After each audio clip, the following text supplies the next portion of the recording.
Hello student. देखो बेटा, पिछली वीडियो में मैंने ओरल कैविटी के बारे में पढ़ रहे थे और ओरल कैविटी में अपन ने टीथ के बारे में पढ़ रहे थे।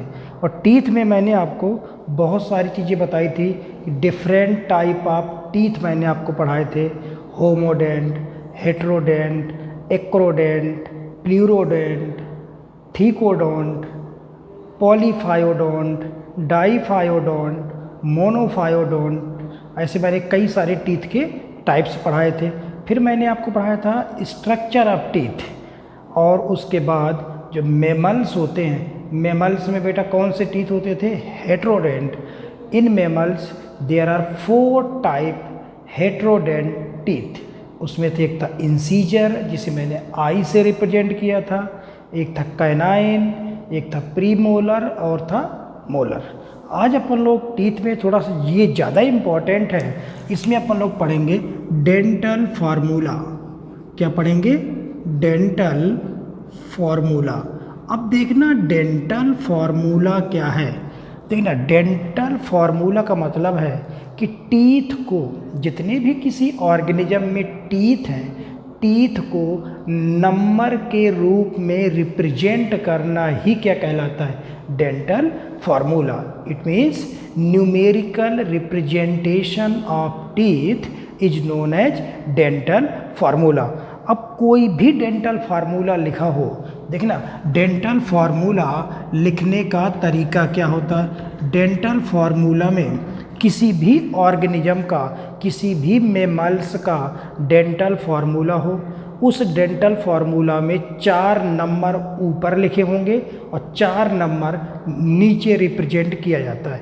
तो डेंटल फार्मूला अगर हमें किसी का भी लिखना है तो पहले नंबर पे जो संख्या लिखी है वो रिप्रेजेंट करेगी इंसीजर को। फिर दूसरे नंबर पे जो संख्या लिखी है वो रिप्रेजेंट करेगी कैनाइन टीथ को, और तीसरे नंबर पे प्रीमोलर और चौथे नंबर पे मोलर। ये 4 नंबर ऊपर लिखे होंगे। अब समझ में आ गया है ना? पहला नंबर इंसीजर, दूसरा नंबर कैनाइन, तीसरा नंबर प्रीमोलर और चौथा नंबर मोलर को रिप्रेजेंट करेगा। ऐसे नीचे भी 4 नंबर लिखे होंगे, नीचे भी सेम यही रिप्रेजेंटेशन होगा।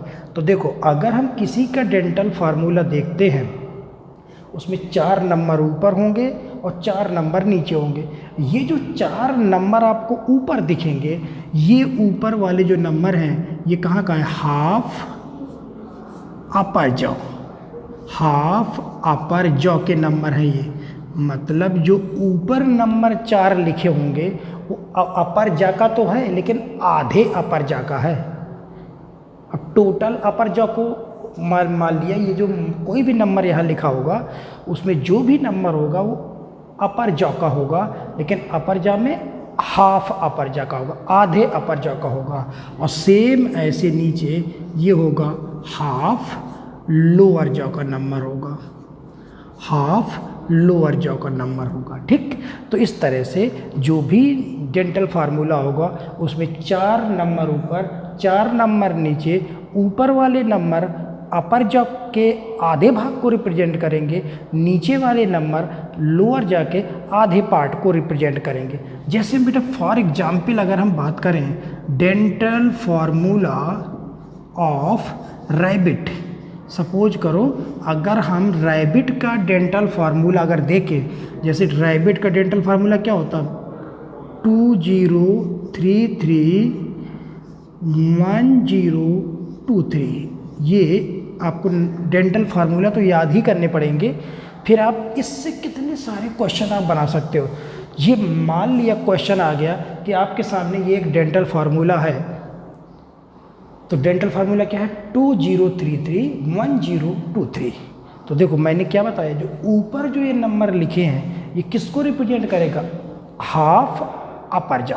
तो बताओ, 3 और 3 6 2 8, 8 टीथ कहाँ पे हैं? अपर जॉ में, लेकिन अपर जॉ में हाफ में, आधे में है। और नीचे कितने हैं बेटा? 2 3 5 1 6, 6 टीथ कहाँ है? लोअर जॉ में, हाफ में। अब बताओ, इस डेंटल फार्मूला से हमने क्या पता कर लिया कि अब मान लो 2 से मल्टीप्लाई कर रहा हूँ। 2 से मल्टीप्लाई करने का मतलब आधे अपरजा में थे तो पूरे अपरजा के आ जाएंगे, डबल कर देंगे और नीचे को डबल कर देंगे। तो ऊपर क्या हो जाएगा 16 और नीचे क्या हो जाएगा 12। तो ऊपर कितने टीथ हो गए बेटा 16, नीचे कितने हो गए 12 और टोटल नंबर ऑफ टीथ कितने आ गए 28 टीथ। इसका मतलब रैबिट में नंबर ऑफ टीथ कितने होते हैं 28 टीथ है रैबिट में। और देखना इसी डेंटल फार्मूला से आपसे एक नहीं 50 क्वेश्चन आप बना सकते हो। इसका मतलब ये आप एक चीज़ देखो, ये जो नंबर लिखा है 2 किस टीथ को रिप्रेजेंट कर रहा है इंसीजर, 0 किस को रिप्रेजेंट कर रहा है कैनाइन, ये 3 और 3 प्रीमोलर और मोलर को रिप्रेजेंट कर रहे हैं। अब इसी डेंटल फार्मूला में आपसे सपोज करो क्वेश्चन पूछे कि रैबिट इस डेंटल फार्मूला में या रैबिट में कौन से टीथ नहीं पाए जाते हैं। तो आप देख रहे हो दूसरे नंबर पे 0 0 लगा, इसका मतलब रैबिट में कौन से टीथ नहीं पाए जाते, कैनाइन टीथ टोटली एब्सेंट।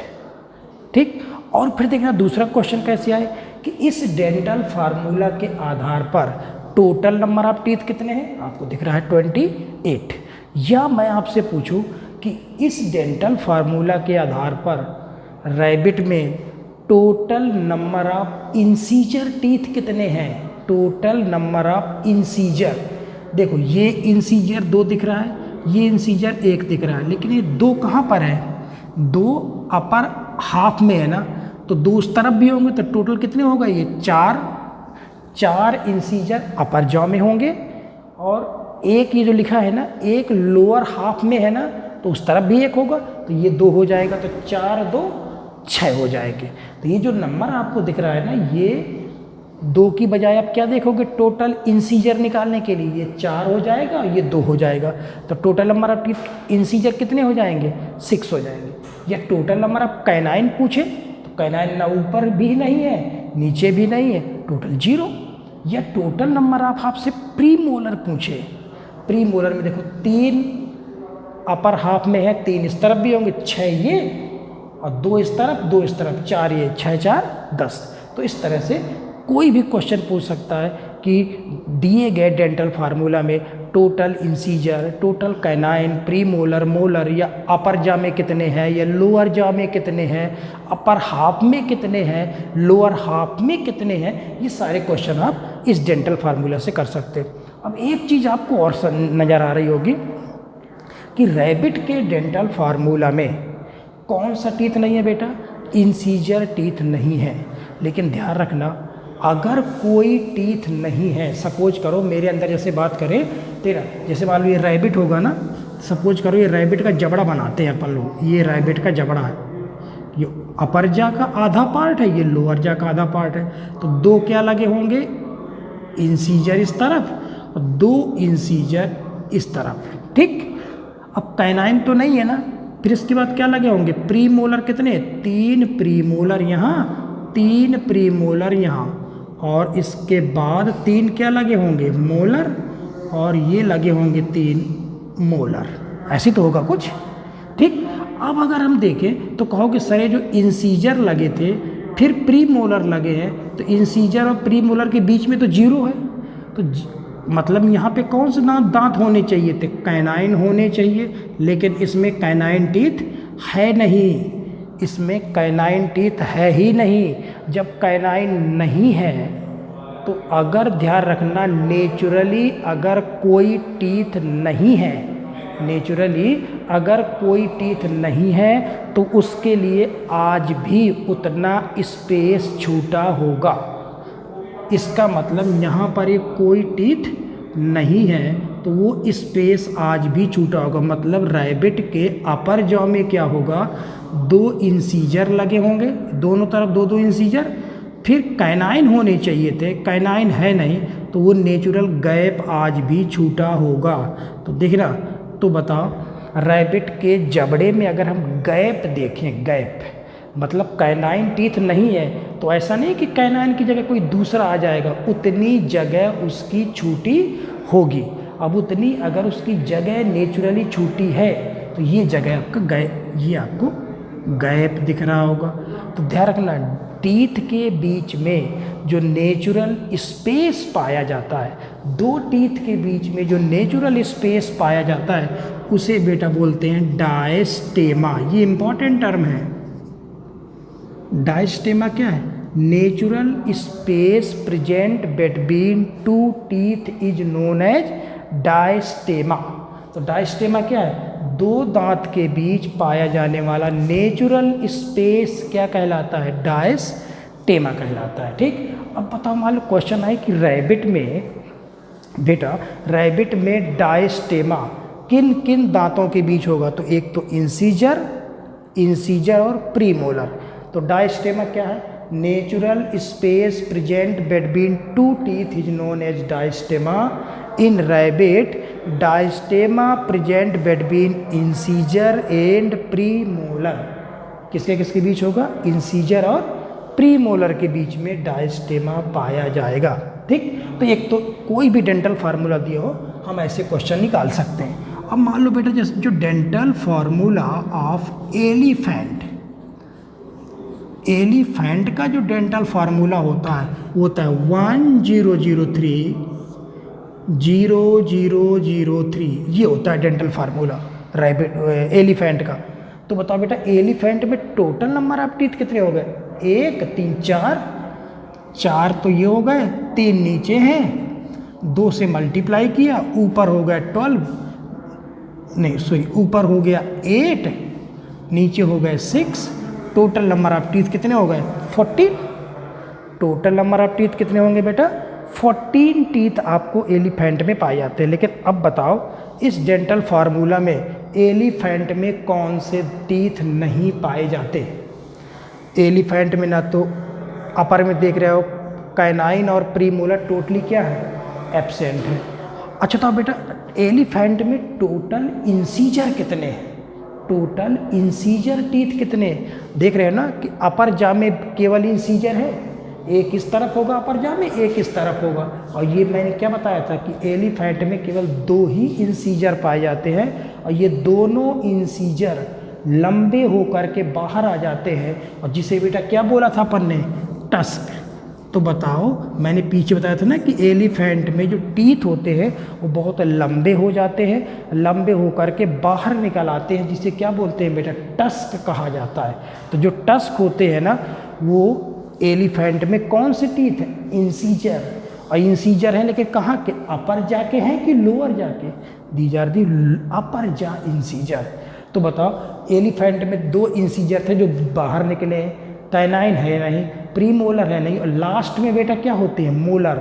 नहीं, अपन लोग कहते हैं, जनरल भाषाएं बोलते हैं कि हाथी में दिखाने के दांत अलग होते हैं, खाने के दांत अलग होते हैं। तो खाने के दांत कौन है?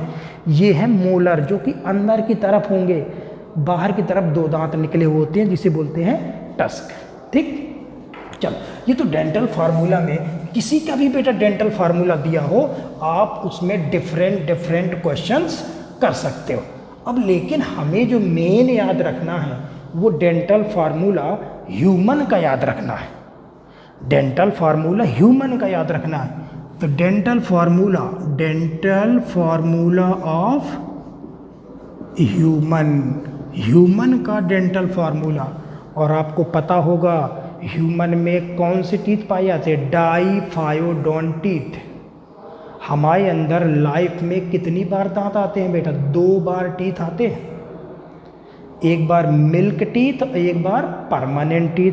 तो सबसे पहले हम देखें कि बच्चों का डेंटल फार्मूला क्या होगा? डेंटल या milk teeth dentition, milk teeth. अच्छा, तो बेटा जो बच्चों में दांत आते हैं उन्हें क्या बोलते हैं? दूध के दांत बोलते हैं, मिल्क टीथ बोलते हैं। और ये मिल्क टीथ कुछ समय के बाद गिर जाते हैं। तो ऐसे टीथ जिनको तो गिरना ही है, डिसिडुअस टीथ भी कहा जाता है। मतलब ऐसे टीथ जो आगे जा कर के गिर जाएंगे उन्हें बोलते हैं मिल्क टीथ। तो बच्चों में मिल्क टीथ पाए जाएंगे। और मिल्क टीथ का जो डेंटल फार्मूला होता है 2102। ये आपको याद रखना पड़ेगा कि बच्चों का डेंटल फार्मूला क्या है? 2102। तो बताओ, अब मान लो क्वेश्चन आए कि बच्चों के मिल्क टीथ डेंटेशन में टोटल नंबर ऑफ टीथ कितने होते हैं। तो देखो 2 2 4 1 5, 5 ऊपर 5 नीचे, 2 से मल्टीप्लाई किया तो 10 अपर जा में 10 लोअर जा में, टोटल 20 टीथ पाए जाते हैं। देखो तो बताओ बेटा, बच्चों में टोटल नंबर ऑफ टीथ कितने मिलेंगे। तो बच्चों के डेंटल फार्मूला में टोटल नंबर ऑफ टीथ आपको कितने मिलेंगे बेटा, 20 टीथ आपको मिलेंगे। अब देखना, ये आपको याद ही रखना है 2102 2102। तो अच्छा बताओ, इस डेंटल फार्मूला से आपको क्या समझ में आ रहा है। तो बताओ, बच्चों में कौन से दांत नहीं पाए जाते हैं। देखो, इंसीजर है, कैनाइन है, क्या नहीं है, प्रीमोलर नहीं है। क्या नहीं है बेटा, प्रीमोलर डेंट। तो मिल्क, पिछले साल ही क्वेश्चन आया था कि मिल्क टीथ डेंटेशन में कौन से टीथ नहीं पाए जाते हैं, प्रीमोलर टीथ नहीं पाए जाते हैं। पिछले साल एक ऐसा क्वेश्चन आया था कि एक 6 साल का बच्चा है, अपना डेंटल चेकअप कराने डॉक्टर के पास जाता है, तो डॉक्टर को उसके डेंटल फार्मूला में कौन सा टीथ दिखाई नहीं देगा। तो कौन सा टीथ नहीं मिलेगा, प्रीमोलर टीथ नहीं पाए जाते। अब बेटा क्या होता है कि ये जितने भी टीथ होते हैं, ठीक ना, ये 7 8 या 10 12 10 साल तक की एज तक ये सब गिर जाते हैं। देखो, बच्चों में 20 दांत थे, अब 20 दांत थे और 20 गिर गए। वो बात अलग है कि एक ही दिन नहीं गिरते हैं, वो धीरे धीरे गिरते रहते, फिर उसकी जगह आते रहते हैं। तो 20 दांत थे, 20 गिर गए। अब दोबारा जो डेंटल फार्मूला आएगा वो था परमानेंट टीथ का, वो आसानी से नहीं गिरेंगे, अगर गिर भी गए तो फिर दोबारा आएंगे भी नहीं। तो ये तो बेटा हो गया मिल्क टीथ। और दूसरा अगर हम बात करें permanent teeth, permanent teeth, permanent teeth का डेंटल फार्मूला या एडल्ट टीथ का डेंटल फार्मूला की अगर हम बात करें, देना मिल्क टीथ आप समझ गए, ठीक। परमानेंट टीथ की अगर बात करें तो परमानेंट टीथ बेटा होता 2 1 2 3 2 1 2 3, मतलब 8 ऊपर 8 नीचे, 2 से मल्टीप्लाई किया 16 16 और 32 टीथ। तो बताओ, एडल्ट में टोटल नंबर ऑफ टीथ कितने हैं, 32।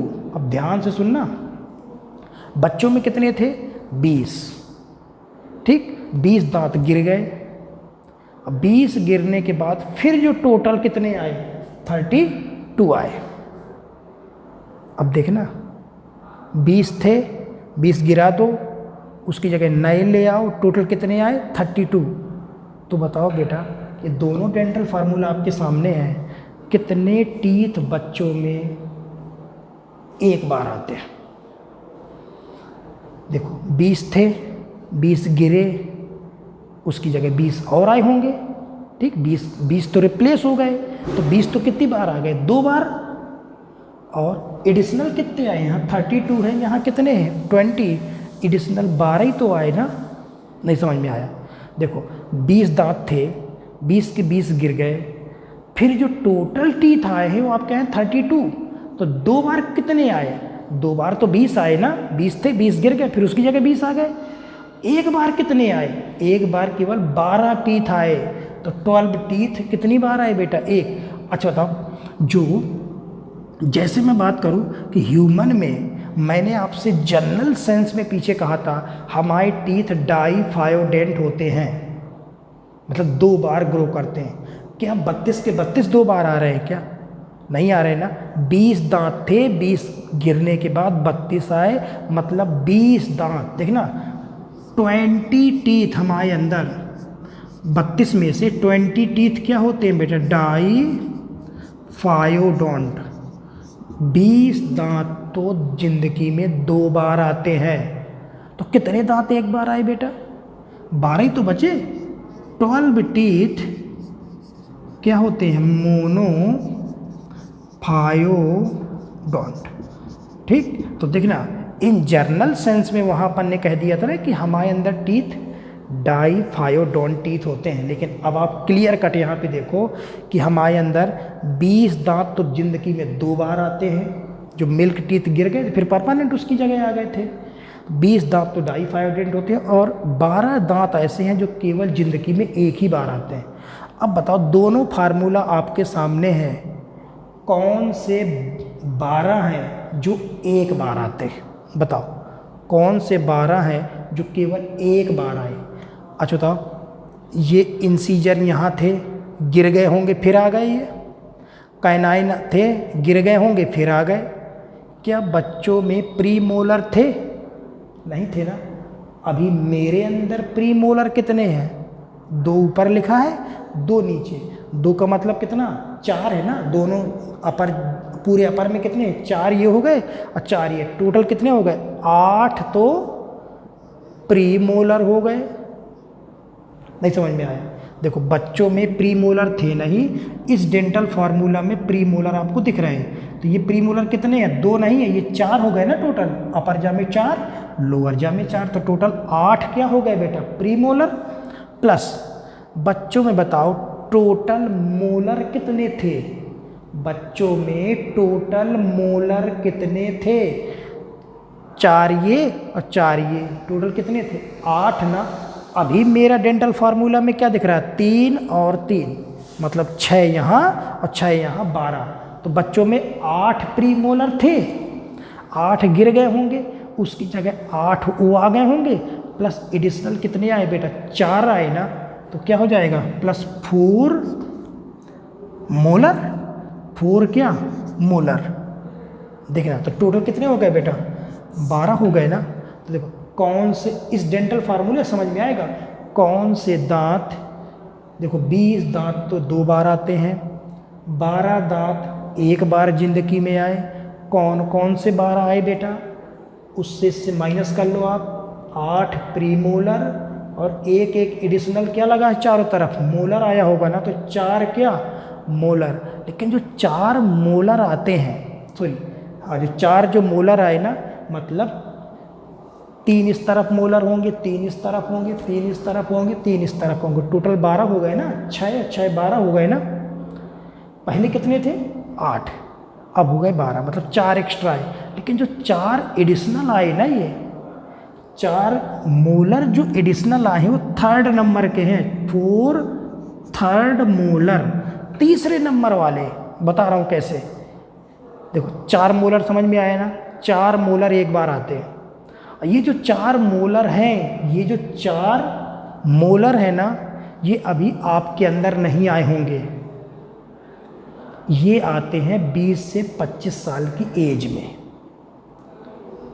जब 20 से 25 साल की एज में जो 4 ये जो मोलर है ना, ये 4 मोलर देखो चारों तरफ एक एक एक एक मोलर अभी और आएगा आप लोगों में, इसलिए तीसरे नंबर वाला आएगा ना। तो 4 तो आए, लेकिन कौन से नंबर वाले? 3rd नंबर वाले, 4 3rd मोलर। और ये जो 4 3rd मोलर हैं लगभग 20 से 25 साल की एज में आते हैं, जिन्हें हम बोलते हैं विजडम टीथ। क्या बोलते हैं? विजडम टीथ कहा जाता है, जिसे बोलते हैं हिंदी में अक्ल डाढ़।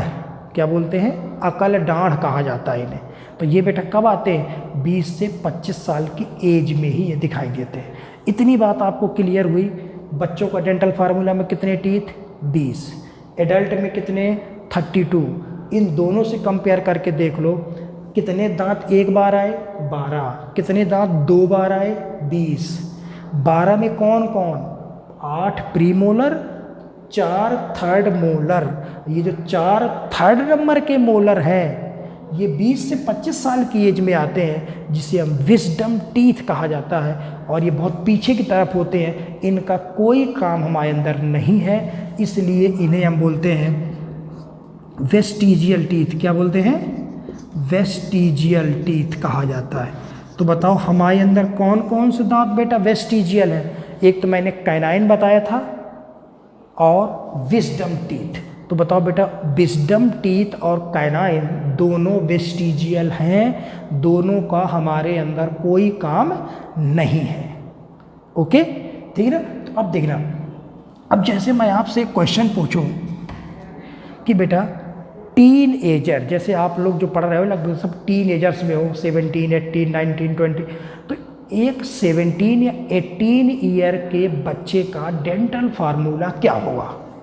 17 ईयर के बच्चे का डेंटल फार्मूला कौन सी एज में? 17 ईयर की एज में क्या होगा? देखो, अभी आपके अंदर 32 दांत नहीं है। मैंने क्या कहा, 4 जो थर्ड नंबर के मोलर है ये 20 से 25 साल में आएंगे। अभी मैंने 17 साल की बात की है, तो डेंटल फार्मूला तो यही होगा ना, लेकिन यहाँ एक एक दांत बेटा क्या हो जाएगा? कम हो जाएगा ना। तो डेंटल फार्मूला क्या होगा? 2122 2122। ये अब जब एक एक और आ जाएगा तो यहाँ इसको 3 कर लेना। ठीक, तो टोटल कितने दांत हो जाएंगे? 28 टीथ। मतलब आप लोगों में अभी नंबर ऑफ टीथ कितने हैं? 28। 4 कम है ना? 4 कौन से कम है? यही कम है 4 थर्ड मोलर। चारों कोनों में एक एक आ जाएगा तो ये 2 की बजाय कितना हो जाएगा? 3 हो जाएगा। तो कोई भी क्वेश्चन आए, मिल्क टीथ का कर लोगे, परमानेंट टीथ का कर लोगे, 17 ईयर की एज में कर लोगे, या दूसरा क्वेश्चन आपसे ऐसे पूछा जाए कि मोनोफायोडोंट टीथ का डेंटल फार्मूला क्या होगा? जो दांत एक बार आते हैं उनका डेंटल फार्मूला क्या होगा? एक बार कौन कौन आते हैं बेटा? 12 ही तो आते, 12 टीथ तो आते हैं। 12 में कौन? प्री मोलर और थर्ड मोलर। तो देखो इन दोनों डेंटल फार्मूला देखो एक बार की बात करनी क्या? देखो ये इंसीजर थे यहाँ, ये कैनाइन यहाँ प्री मोलर 0 थे, यहाँ कितने हो गए? 2 ना। तो देखो इंसीजर तो 2 बार आते हैं, कैनाइन 2 बार आते हैं, लेकिन प्री मोलर 002, देखो ये तो सब 2 बार आने वाले हैं ना, ये थे, ये दोबारा आ गए। तो यहाँ मैंने 0 कर दिया क्योंकि बात चल रही है मोनोफायोडेंट की। यहाँ ये 0 थे, यहाँ एडिशनल कितने आ गए? 2 आ गए ना, तो 2 रख दिया। और यहाँ 2 थे, यहाँ कितने हो गए? 3। तो 3 में 1 माइनस कर दो तो 1 ही तो बचेगा। 1 ये आ गया। ये टीथ एक बार ग्रो करने वाले टीथ का ये क्या है? Dental formula. टोटल कितने दांत हो जाएंगे? 3 और 3 6, मतलब 3 ऊपर और 3 नीचे, लेकिन 3 आधे में है ना, 3 उस तरफ तो 6 ये, मतलब 3 2 से कर दो, 6 टोटल कितने आ गए? 12 ही तो आ गए। 12 दांत तो होते मोनोफायोडेंट। तो एक बार ग्रो करने वालों का डेंटल फार्मूला ये होगा। अब क्वेश्चन आए कि क्वेश्चन आपसे पूछे कि डाईफायोडोंट टीथ का, डाईफायोडोंट टीथ मतलब 2 बार जो दांत आते हैं उनका डेंटल फार्मूला क्या? अरे 2 बार कौन से आए थे? मिल्क टीथ ही तो 2 बार आए थे। पहले 20 थे, 20 गिर गए, फिर उसकी जगह 20 आ गए, 12 और आ गए। तो 2 बार कौन आए? यही तो आए, 2102, यही तो आए ना 2 बार। अरे मिल्क टीथ ही तो 2 बार आए। हमें मिल्क टीथ का अगर डेंटल, जैसे आप माइनस करके देख सकते हो, 2 ये दोबारा आ गए, मैंने 2 लिख दिया। 1 दोबारा आए। फिर यहाँ 2 थे, यहाँ 3 था, तो 2 लिख दिए मैंने। ये डेंटल फार्मूला। टोटल 20 दांत कितनी बार आते हैं बेटा ज़िंदगी में? 2 बार आते हैं। 12 दांत 1 बार आते हैं। तो इस तरह से कोई भी डेंटल फार्मूला आपसे ह्यूमन के सारे 5 केस आप याद रखना। बच्चों मिल्क टीथ का, परमानेंट टीथ का, 17 साल की एज में, मोनोफायोडोंट का, डाईफायोडोंट का। ठीक, और भी बेटा डेंटल फार्मूला कई होते हैं कि डॉग का, कैट का, ये सब नहीं आपको याद रखना, इतने सब नहीं आता। बता ना ह्यूमन का याद रखना बस। ठीक, और मैक्सिमम नंबर ऑफ टीथ अगर बात करें पूरे मैमल्स में, सबसे ज़्यादा टीथ हॉर्स एंड पिग में पाए जाते हैं। तो मैक्सिमम टीथ बेटा किस में पाए जाते हैं? हॉर्स एंड पिग में सबसे ज़्यादा टीथ होते हैं, वो भी 44। ठीक, थोड़ा याद रखना। अब देखना, ये तो हो गया बेटा डेंटल फार्मूला, और किस तरह से सारी चीज़ें होंगी वो मैंने आपको इसमें बता दिया। अब डेंटल फार्मूला के बाद ये आपका बेटा ओरल कैविटी में चीज़ें कंप्लीट हो गई। मैंने आपको क्या पढ़ाया था? Oral cavity. ओरल कैविटी में बेटा क्या क्या पढ़ा? अपने टंग पढ़ा, टीथ पढ़ा, ठीक है ना, सलाइवरी ग्लैंड पढ़ी, मतलब सारी चीज़ें डाइजेशन में ओरल कैविटी में जो जो आपको मिला वो सारी चीज़ें मैंने पढ़ा दी। ओरल कैविटी के बाद फेरिंग्स भी मैं पढ़ा चुका हूँ, फेरिंग्स में टॉन्सिल थे, ये वो पहले ही मैंने पढ़ा दिया था। और फेरिंग्स के बाद पढ़ेंगे बेटा फूड पाइप, जिसे क्या बोलते हैं बेटा, ईसोफेगस। नेक्स्ट आएगा ईसोफेगस, जिसे हम बोलते हैं फूड पाइप, फूड पाइप। अब देखना, ओरल कैविटी बेटा कंप्लीट हुई। ये ओरल कैविटी में क्या क्या था, सारी चीज़ें पढ़ ली। फेरिंग्स पढ़ लिया, फेरिंग्स में ओपनिंग थी, ग्लॉटिस, गलट, ये हो। अब यहाँ से बेटा आएगा ईसोफेगस। ईसोफेगस एक पाइप लाइक बेटा स्ट्रक्चर है, और ये ईसोफेगस ऐसे जाएगा, और जाने के बाद यहाँ बेटा होता है डायाफ्राम। यहाँ पे क्या पाया जाता है, आर्क शेप का स्ट्रक्चर होगा डायाफ्राम, और ये नीचे जा कर के एक स्ट्रक्चर में खुलेगा जिसे बेटा बोलते हैं स्टमक। क्या बोलते हैं, स्टमक। और ये होता है डायाफ्राम। देखो डायाफ्राम हमारी मिड बॉडी में पाया जाता है, जो यहाँ से एक आर्क शेप में डायाफ्राम होता है, upper part thoracic, lower part abdomen, मतलब इस तरह से होता है बेटा हमारी मिड बॉडी में। मिड बॉडी में यहाँ आर्क शेप स्ट्रक्चर होता है डायाफ्राम। डायाफ्राम हमारे शरीर को दो भागों में, मिड बॉडी को दो भागों में बांट देता है। ये डायाफ्राम के ऊपर वाला जहाँ चेस्ट वाला पार्ट कहलाता थोरैसिक कैविटी, थोरैसिक कैविटी, और नीचे वाला जो पार्ट कहलाता एब्डोमिनल, एब्डोमिनल कैविटी। ठीक, अब देखना, तो ये थोरैसिक कैविटी है, नीचे एब्डोमिनल कैविटी, डायाफ्राम। तो ईसोफेगस एक लॉन्ग ट्यूब लाइक स्ट्रक्चर है, ट्यूब लाइक स्ट्रक्चर जो नेक रीजन से कहाँ कहाँ होगा बेटा, नेक रीजन पे होगा, देन थोरैक्स में होगा, और डायाफ्राम को पास करके कहाँ जाता है बेटा, एब्डोमेन। देखो बेटा ये ऐसे आ रहा होगा पाइप, और डायाफ्राम के पीछे से आकर के एब्डोमेन में सैक लाइक स्ट्रक्चर स्टमक में आके खुलता है। अभी देखना, एलिमेंट्री कैनाल अपन लोग पढ़ रहे हैं। एलिमेंट्री कैनाल एक हॉलो पाइप है पूरा, फिर स्टमक, इंटेस्टाइन, सारी चीज़ें आएंगी। अभी तो अपन लोग सिर्फ रफली स्ट्रक्चर पढ़ रहे हैं, अभी इनका एक बार पढ़ेंगे इंटरनल स्ट्रक्चर। तो देखो ईसोफेगस क्या है बेटा, एक लॉन्ग ट्यूब लाइक स्ट्रक्चर है। अब देखना, जैसे मैं ऐसे खड़ा हूँ, इसमें दो पाइप गए हैं, यहाँ से नेक में दो पाइप हैं। ये जो पकड़ रहा हूँ ना मैं, ये है ट्रैकिया, और इसके पीछे होता है बेटा कौन, ईसोफेगस। मतलब यहाँ से दो पाइप जा रहे हैं, ऐसे मैं खड़ा हूँ, आगे वाला पाइप है ट्रैकिया जो विंड पाइप है, और पीछे वाला ईसोफेगस। तो ईसोफेगस पीछे साइड से, बैक साइड से, नेक के बैक साइड में होगा। तो देखना, ईसोफेगस एक लॉन्ग ट्यूब है, presented back side of neck, thorax and pass through diaphragm. Diaphragm को पास करके कहाँ पहुँच जाएगा बेटा, एब्डोमेन में, और एक सैक लाइक स्ट्रक्चर में खुलेगा जिसे बोलते हैं स्टमक।